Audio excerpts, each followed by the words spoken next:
पश्चिम बंगाल में दीदी हुई मोदी की मुरीद, ममता बनर्जी पर क्यों भड़का पूरा विपक्ष। 2024 के चुनाव से पहले ही मोदी का साथ थामेंगी ममता। ममता बनर्जी ने क्यों बांधे पीएम मोदी की तारीफों के पुल। ममता के रुख से विपक्ष की बेचैनी आई सामने। पश्चिम बंगाल में तृणमूल कांग्रेस और भारतीय जनता पार्टी के संबंध तो जग जाहिर हैं कि कैसे दोनों ही हमेशा एक दूसरे पर आरोपों की बारिश करते नजर आते हैं और अक्सर ये राजनीतिक वर्चस्व की लड़ाई सड़कों पर उतरती नजर आती है। बीजेपी हमेशा से ही पश्चिम बंगाल में ममता बनर्जी पर जंगल राज कायम करने का आरोप लगाती रही है, तो वहीं टीएमसी की तरफ से भी बीजेपी पर गंभीर आरोप लगाए जाते रहे हैं। लेकिन अब एक बड़ा राजनीतिक चमत्कार पश्चिम बंगाल में देखने को मिल रहा है, जहां प्रधानमंत्री नरेंद्र मोदी के ऊपर हमेशा आरोप लगाने वाली ममता दीदी ने पीएम की तारीफों की झड़ी लगा दी है। सुनकर आप भी चौंक गए ना, लेकिन खबर एकदम सही है। ममता बनर्जी ने प्रधानमंत्री मोदी की तारीफ करते हुए कहा कि पश्चिम बंगाल में केंद्रीय एजेंसियों की ज्यादतियों के पीछे नरेंद्र मोदी का कोई हाथ है। दरअसल पश्चिम बंगाल विधानसभा में केंद्रीय जांच एजेंसियों की ज्यादतियों के खिलाफ एक प्रस्ताव पारित किया गया।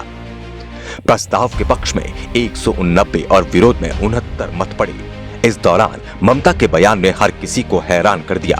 ममता ने कहा, हर दिन बीजेपी नेताओं की ओर से विपक्षी दलों के नेताओं को सीबीआई और ईडी से गिरफ्तार कराने की धमकी दी जा रही है। क्या केंद्रीय एजेंसियों को देश में इस तरह से काम करना चाहिए?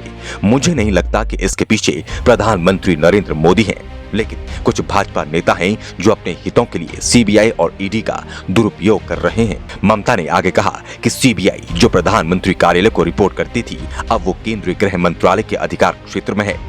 हालांकि इससे पहले ममता बनर्जी आरोप लगा चुकी हैं कि पीएम मोदी सीबीआई और ईडी से राजनीतिक विरोधियों के खिलाफ कार्रवाई करा रहे हैं।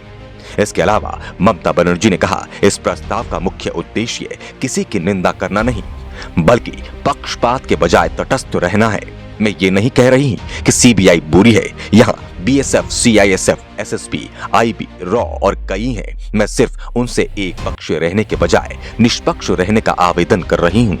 हालांकि अक्सर हिंदू विरोधी और मुस्लिम समर्थन होने के आरोपों को झेलने वाली ममता बनर्जी इससे पहले भी आरएसएस की तारीफें कर चुकी हैं। ममता ने कहा था कि आरएसएस इतना बुरा संगठन भी नहीं है। संगठन में कई सच्चे और अच्छे लोग भी हैं जो बीजेपी का समर्थन नहीं करते। एक दिन ऐसा आएगा जब वे अपनी चुप्पी तोड़ेंगे। तो वहीं ममता के इन बयानों की वजह से वो विपक्ष के निशाने पर भी आ गई और कांग्रेस ने तो ममता बनर्जी के ऊपर ताबड़तोड़ हमले करते हुए बीजेपी और ममता के बीच साइलेंट अंडरस्टैंडिंग तक का आरोप लगा दिया। ममता के बयान प्रतिक्रिया देते हुए प्रदेश कांग्रेस अध्यक्ष अधीर रंजन चौधरी ने कहा कि तृणमूल कांग्रेस और बीजेपी के बीच मौन समझ सामने है। ये किसी व्यक्ति के खिलाफ नहीं, बल्कि एक विचारधारा के खिलाफ लड़ाई है। तृणमूल कांग्रेस शुरू से ही विपक्षी खेमे की सबसे कमजोर कड़ी रही है। तो वहीं सीपीएम की तरफ से कहा जा रहा है कि विपक्षी दलों में खलबली मचाना ममता की पुरानी आदत रही है। तो वहीं विपक्ष के लिए ये बात इसलिए भी परेशानी की सबब बनी हुई है क्योंकि उपराष्ट्रपति चुनाव के दौरान भी टीएमसी ने विपक्ष को ठेंगा दिखाते हुए वॉकआउट कर दिया था।